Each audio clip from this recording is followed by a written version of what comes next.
So this isn't news, but I was sitting here thinking to myself of the fights that should have happened and that were supposed to happen this year, like Pusinella Alvarez versus Triple G, and Vasil High-Tech Lomachenko versus Nicholas the Axeman Walters.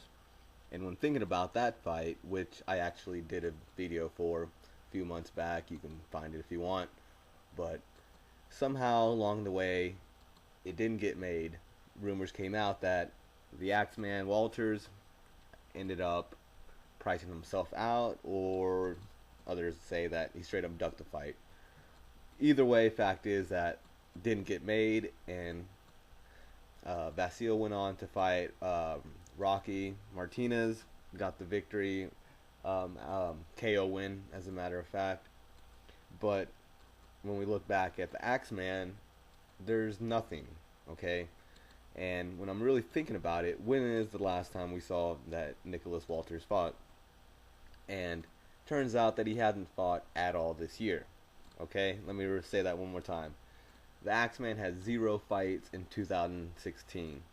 Now we're in August, all right, so 8 months into the year, still nothing. And we hadn't heard, or at least I haven't heard anything, no whispers, except for one rumor that he might be fighting a Japanese or an Asian fighter.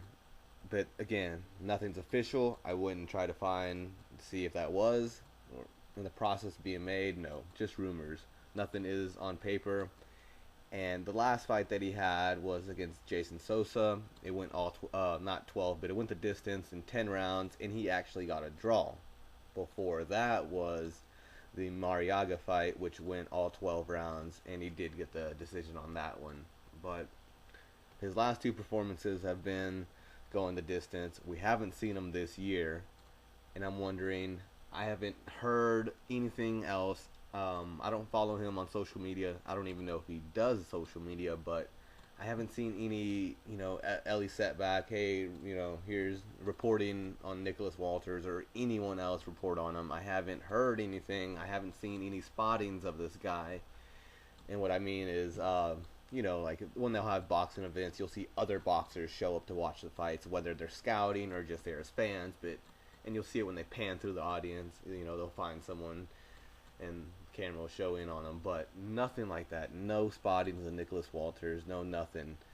Now that he's been missing, hopefully him and Lomachenko can get back into negotiations, because if not, there's a high possibility that Lomachenko might actually follow for a rematch against Orlando Salido. And we remember what happened there. It was an ugly fight. The veteran Salido made it dirty to his advantage, and he used every tactic and got away with it and got the victory. But again, Vasil has only had a handful of pro fights, and this was in his third or fourth, I believe, shot, something like that, where he fought Salido, a veteran of the game, but came up short because he wasn't used to those tactics. Anyways, so there's talks of a rematch there. They're both kind of like, well, he doesn't want it. Another guy saying, well, he doesn't want it.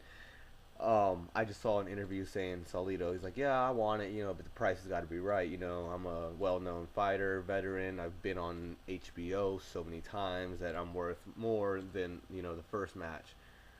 Anyways, I actually hope that it doesn't happen. I would much rather see the undefeated Nicholas Walters take on Vasil Lomachenko, because it's not necessarily a big fight for the casuals and just regular people that might tune into a fight or know their names, because they don't know their names. It's mainly diehards and regular boxing fans that know of these two guys, but within the boxing community, it is a huge fight that needs to happen. You know, whether it be hopefully this year. It almost happened this year, so I don't see. Maybe they can overcome that obstacle that kept them from getting that fight made. But first, we got to find Nicholas Walters. You want to make this fight, you got to find him first.